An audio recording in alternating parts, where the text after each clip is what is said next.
요셉 8번째 시간입니다. 내가 죽고 당신이 살 수 있다면 이라고 하는 제목으로 주신 말씀 나누도록 하겠습니다. 오늘 본문에 등장하고 있는 인물 유다에 대해서 오늘은 조금 생각해 보기를 원합니다. 우리가 어제까지 창세기 41장까지를 보았죠. 그리고 42장과 43장은 지금 건너뛰었습니다. 건너뛰었고 44장도 지금 전반부는 건너왔죠.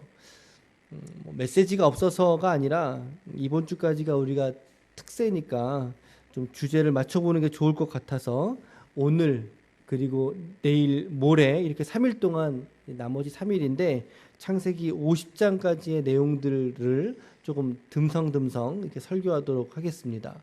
우리 지체들은 이제 남은 3, 4일의 기간 동안 특별히 창세기 50장까지 좀 통독을 하시면 좋겠다 이런 생각을 좀 갖습니다. 우리 지난 42장과 43장 그리고 전반부까지 조금 요약해 보도록 하겠습니다. 요약해서 넘어가겠습니다. 41장 마지막에 가서 우리는 애굽 땅에 흉년이 들었다는 소식을 들었죠. 거기까지 우리가 보았습니다. 하나님이 주신 바로에게 주신 꿈처럼 지금 애굽 땅의 모습이 변화되고 있는 거죠. 뭐 애굽이든 또 혹은 애굽보다 더 큰 나라든 여러분 하나님이 그렇게 하겠다면 그렇게 하시는 겁니다. 애굽을 비롯해서 우리가 아수르 또 이제 바벨론 그런 나라의 열강들의 하나님의 뜻이 정해졌다면 그렇게 진행되는 거죠. 그렇죠? 하나님의 뜻이기 때문입니다. 이 흉년이 들자 야곱이 이런 생각을 하는 거예요. 이제 야곱이 42장 1절 말씀 한번 펴보세요. 42장 1절에 보니까 그때에라고 되어 있어요. 그때가 어느 때예요? 그러면 흉년, 풍년, 그렇죠? 흉년이 들었던 그때에 야곱이 어디에 곡식이 있습니까? 애굽에 곡식이 있음을 보고 아들들에게 이르되 야 너희는 어째서 서로 이렇게 바라만 보고 있느냐. 이게 뭐라는 거예요? 그쵸, 좀 가서 좀 사와라. 그러니까 2절에 그렇게 말하죠. 그래서 형들을 보내는 거죠. 가서 곡식을 사와라. 형들을 보내는데 이번 여행을 잘 살펴보니까 야곱이 11 형제가 있죠. 12아들 중에 이제 요셉은 없으니까 11 형제 중에 한 명을 보내지 않습니다. 누구를 보내지 않죠? 베냐민을 보내지 않습니다. 왜 안 보낼까요? 이제 그거 하나 남았거든요. 자신이 너무나 사랑했던 여인 행로 중에 막내 아들을 낳으면서 죽었단 말이죠. 죽은 아내 누굽니까? 라헬입니다. 라헬. 레아의 동생이죠. 라헬. 그녀가 낳은 아들이 2명이 있었는데 형이 요셉이었고 그리고 동생이 베냐민이었단 말이에요. 근데 이제 요셉은 없으니까 베냐민밖에 없으니까 그 베냐민을 보내지 않습니다. 보내지 않습니다. 지금 최소한 몇 년이 지난 시점이에요? 13년? 흉년이니까 18년이 지났겠죠. 왜냐면은 이제 17살에 팔렸다가 성경의 연도가 그리고 30살에 바로 앞에 섰고 7년이 풍년이었으니까 그렇죠. 한 8년 또 흉년 1, 2년 지났으면 뭐 그 정도 되는 거죠. 20년 가까운 세월이 지났어요, 여러분.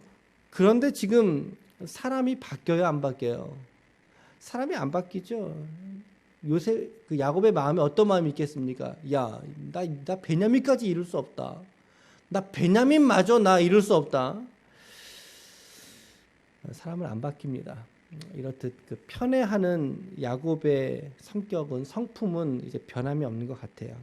근데 형들도 이제는 일정 부분 그 야곱의 마음을 좀 이해하는 것 같은 그런 분위기를 우리가 볼 수 있게 됩니다. 일단 내려갑니다. 일단 내려가죠. 애굽으로 10 형제가 내려갑니다. 요셉은 그들을 보자마자 형들인지를 알아요, 몰라요? 알죠. 단박에 알아차립니다. 아, 형들이 왔구나. 그런데 말씀해 보니까 요셉이 자신이 꾼 꿈을 생각해내면서라고 합니다. 자신이 이미 벌써 20년 전에 꾸었던 그 꿈을 생각해내면서 그가 꾸준히 하나님이 그에게 주신 꿈을 마음에 담아두고 있었다라고 하는 그런 증거예요. 이런 구절들에서. 그러면서 이제 형들이 정탐꾼이라고 뒤집어 씌웁니다. 당신들 너희들 정탐하러 온 거 아니냐. 아마도 이제 긴장 관계를 조성하려고 일부러 그런 거죠. 일부러 그런 거예요. 그러면서 양식을 주면서 올려 보내는데 시므온을 붙잡아둡니다. 두 번째 형이거든요. 첫째 형이 르우벤이고 둘째 형이 시므온인데 시므온을 붙잡아두고 나머지 9명의 형제에게 양식을 실어서 야곱에게 올려보냅니다. 올려보내죠. 근데 그 양식을 다 먹었어요. 다 떨어지게 되니까 이번에는 반드시 베냐민을 데리고 오라고 했어요. 앞전에 올려보낼 때. 베냐민을 다시 데리고 내려가게 되는데 이 과정을 설득하면서 유다가 어떻게 말합니까? 43장 8절과 9절입니다. 43장 8절과 9절 말씀 같이 읽어볼게요. 시작. 유다가 그의 아버지 이스라엘에게 이르되 나와 함께 보내시면 우리가 곧 가리니 그러면 우리와 아버지와 우리 어린아이들이 다 살고 죽지 아니하리이다. 내가 그를 위하여 담보가 되오리니 아버지께서 내 손에서 그를 찾으소서. 내가 만일 그를 아버지께 데려다가 아버지 앞에 두지 아니하면 내가 영원히 죄를 지리이다. 이런 유다의 설득 끝에 이제 야곱이 베냐민을 포기합니다. 베냐민 두기를 포기하고 베냐민을 포함한 다시 10명이죠. 똑같이 10명이 계속 내려가는 거예요. 10명을 다시 내려보냅니다. 다행히도 이제 요셉은 내려올 줄 알고 있었죠. 다시 내려올 것이다 알고 있었습니다. 베냐민을 보자마자 어떻게 합니까? 43장 30절 보십시오. 43장 30절 말씀 같이 읽을게요. 시작. 요셉이 아우를 사랑하는 마음이 복받쳐 급히 울 곳을 찾아 안방으로 들어가서 울고. 여기서 말하는 아우는 베냐민입니다. 베냐민. 이 상황을 모두 알고 있는 요셉은 지금 슬프기가 그지없는 거죠. 이 형제들의 남루한 모습, 가고 오는 여행 속에 그들이 피곤했을 모습, 이제 피골이 상접했다 그런 표현 쓰잖아요. 아마도 이제 그런 짝인 거죠. 이제 풍성하게 먹지 못하고 먼 길을 왔다 갔다 했으니 얼마나 또 좀 힘들겠어요. 그러니까 요셉이 이제 힘들어하는 거죠. 슬퍼하는 거죠. 잘 대접을 했습니다. 잘 대접을 해서 이제 돌아가려고 하는데 베냐민의 자루에다가 이게 은잔을 숨겨놓은 거예요. 은잔을. 그리고 이제 그가 훔쳐간 것처럼 꾸미죠. 그러면서 그를 다시 인질로 잡아두려고 하는 거죠. 오늘 우리가 읽은 말씀은 그러한 상황 속에서 유다가 지금 베냐민을 대신해서 내가 인질로 잡혀 있겠습니다 라고 말하는 거예요. 내가 인질로 그를 대신해서 잡혀 있겠습니다 라고 하는 이야기를 하는 그런 대목입니다. 근데 간단하게 내가 인질로 잡혀 있을게요 라고 말하지 않았다는 거죠. 그렇게 간단하게 이야기하지 않았습니다. 14절과 15절 보세요. 요셉의 집에 이르니 요셉의 집에 다시 이제 가다가 베냐민에게 은잔이 있은 걸 발견하고 다시 잡혀서 온 거예요. 다시 도착을 했어요. 요셉이 아직 그곳에 있느니라. 그의 앞에 땅에 엎드려 버리죠. 모두가 다 긴장해서 이제 우리 다 죽었구나. 바짝 엎드립니다. 15절에 요셉이 어찌하여 너희가 이런 일을 나에게 행하였느냐? 호통을 쳐버리죠. 그랬더니 16절에 유다가 말하되 같이 읽어볼게요. 시작. 우리가 내 주께 무슨 말을 하오리이까? 무슨 설명을 하오리이까? 우리가 어떻게 우리의 정직함을 나타내리이까? 하나님이 종들의 죄악을 찾아내셨으니 우리와 이 잔이 발견된 자가 다 내 주의 노예가 되겠나이다. 유다가 이제 10형제를 대표하는 대표격으로 지금 이야기를 이제 나가는 것입니다. 이런 이야기를 했더니 요셉이 무엇이라고 대꾸합니까? 아니다라고 말하죠. 너희들 그럴 필요가 없다. 너희 모두가 다 나의 종이 될 필요가 없고 단지 누구만. 그렇죠. 그 잔이 발견된 사람만 내 종이 되고 나머지는 올라갈 것이니라. 너희들 평안하게 올라가라. 그렇게 했더니 이제 유다가 자신의 과거에 있었던 일들, 20년 전의 일들까지 요목조목 이제 이야기하기 시작하는 거예요. 우리가 지금 이 내용을 읽었으니까 아실 거예요. 조금 긴 세월의 이야기였고 그 이야기를 통해서 자신들이 요셉에게 행했던 그 일들이 잘못된 일이었음을, 그리고 지금은 뉘우치고 있는 그런 뉘앙스의 이야기를 요셉에게 쫙 해설하는 겁니다. 쫙 풀어놓는 거죠. 요셉이 앞에서 그 이야기를 다 풀어놓는 거예요. 그러면서 33절과 34절에 이제 주의 종으로, 주의 종은 유다를 표현하는 표현이죠. 자기를 겸손하게 낮추는 표현이죠. 그 아이를, 베냐민을 대신해서 머물러 있어 내 주의 종이 되게 하시고 그 아이는 그의 형제들과 함께 올려 보내소서. 34절 같이 읽을게요. 시작. 그 아이가 나와 함께 가지 아니하면 내가 어찌 내 아버지께로 올라갈 수 있으리이까. 두렵건대 재해가 내 아버지에게 미침을 보리이다. 사실 예전에 유다와 그의 형제들은 아버지의 이 마음을 이렇게 깊이 헤아리지 않았던 사람들입니다. 이렇게 깊이 고려하지 않았다라는 거죠. 단지 꿈꾸는 자가 오는도다. 아버지의 편애를 받는 저 자식, 시기와 미움이라고 하는 것 때문에 오히려 요셉을 죽이려고 했다가 팔아버리지 않았습니까? 아버지의 마음이 죽든 말든, 아버지의 마음이 힘들든 말든 그것에 관심이 없었던 그들의 인성, 그들의 마음의 태도, 그런 수준이었는데, 근데 지금 오늘 말씀에 보고 있는 유다는 어때요? 전혀 그때의 모습과는 180도 달라진 모습을 보여주고 있죠.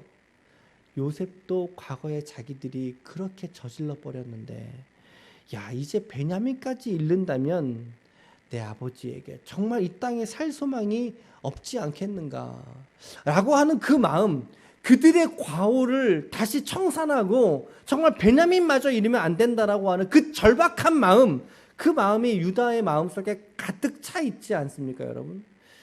제가 오늘 말씀에서 이 유다의 마음에 오늘 제가 주목을 하고 싶었던 거예요. 요셉의 이야기지만 그럼에도 우리가 유다가 어떤 일을 했는지 우리가 놓쳐서는 안 될 거라는 거죠. 베냐민을 위하여서, 그리고 자기의 아버지를 위하여서, 조금 더 넓게는 자기의 가문과 자기의 자식들과 아내와 자기의 가문을 위하여서 애굽의 총리에게, 총리는 요셉이죠, 애굽의 총리에게 자신의 생명을 담보물로 내어주고 있는 이 모습 말이죠. 이거 놓치면 안 된다라는 것입니다. 이것은 마치 우리를 위하여 자신의 생명을 내어주신 예수 그리스도의 표상을 보게 되는 거죠. 예수 그리스도의 어떤 희생의 모습을 우리에게 오늘 유다가 보여주고 있다라고 하는 생각을 저는 하게 되는 것입니다. 여러분, 유다가 그 공동체 속에 없었더라면 과거 그들이 범했던 그 죄악에 대한 깊은 인식과, 사실 여적지 아버지에게 숨기고 있는 거죠. 깊은 인식과 뉘우침으로 인해서 오늘 유다가 자신을 담보로 애굽의 총리에게 자기를 내어주더라라고 하는 것입니다. 어쩌면 이것이 바로 우리 그리스도인들이 이 땅을 살아가는 삶의 태도가 바로 이 유다의 태도를 우리가 닮아야 되겠다라고 하는 생각이 드는 것이죠. 어떤 겁니까? 자기 희생입니다. 자기를 희생할 줄 알아야 한다는 것이죠. 자기를 희생한다. 자기를 희생해서라도 타인을 살린다.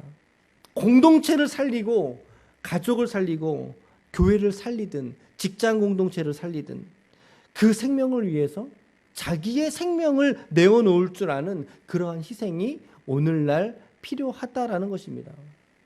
여러분, 이 시대에 어쩌면 유다와 같은 이 리더십이 필요한 시대라고 생각 들지 않으십니까? 심지어 유다는 첫째가 아니에요. 둘째도 아니고요. 셋째도 아니에요. 유다는 넷째예요.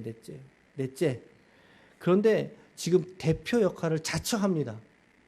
우리를 용서하소서, 한 번만 나에게 말할 기회를 주소서라고 하면서 그 형제들 앞에 바짝 엎드려서 애굽의 총리 앞에 엎드린 사람은 바로 요셉, 유다였다는 사실이죠. 여러분 애굽이에요. 지금 타국입니다. 지금 이 상황이 만만한 상황이 아니에요. 자기의 생명조차도 보존하는 것을 확실하게 말할 수 없는 상황이죠. 무사히 귀가할 수도 있을까? 녹록하지 않다는 거죠. 그런데 유다가 어떻게 합니까? 자기의 희생의 리더십을 그 상황에서 발휘하잖아요. 앞장서서 발휘하잖아요. 나를 따르라라고 하는 리더십이 아니라 내가 이렇게 먼저 죽겠습니다. 의 리더십이라는 사실이죠. 내가 죽겠습니다. 이들을 위하여 내가 죽겠습니다. 내가 담보가 되겠습니다. 그 마음으로 요셉 앞에 자기의 넷째 형이 엎드려, 여러분 이 말을 토로하고 있는 유다가 어떤 마음으로 토로할까요? 그 마음을 한번 좀 보십시오. 이게 제가 묵상하면서는 아마 울면서 얘기하지 않았을까. 정말 눈물을 바짝 흘리면서 자신들의 과거의 과오를 뉘우치면서 바짝 눈물을 흘리면서 한 번만 우리를 살려달라. 내가 담보가 되겠다. 라고 하는 그 간절함으로 요셉 앞에 이렇게 엎드려 있지 않을까요? 뭐 바짝 서서 이렇게 팔짱 끼고 얘기했겠어요? 그러지 않았겠죠. 여러분 그 모습을 보는 요셉의 마음이 어떨까요? 무너져 내리는 거죠. 무너져 내리는 거죠. 요셉의 무너진 장면은 이제 내일 설교할 겁니다. 내일 설교할 테니까 내일 말씀을 좀 읽어와 보십시오, 여러분. 우리가 오늘 정말 한 가지만 적용합시다. 한 가지만. 여러분 이 시대 속에 여러분들의 살아가는 삶의 현장 속에 저는 오늘 이 유다의 리더십이 필요하다고 생각합니다. 우리가 꼭 있어야 될 이 시대의 리더십이 무엇인가? 바로 유다가 보여주고 있는 이 희생의 리더십이라는 거죠. 내가 죽어서 내 형제들이 살 수 있다면, 내가 담보로 잡혀서 우리의 가족이 다시 생명을 보존할 수 있다면 내가 기꺼이 희생물로 나를 드리겠습니다, 이거죠.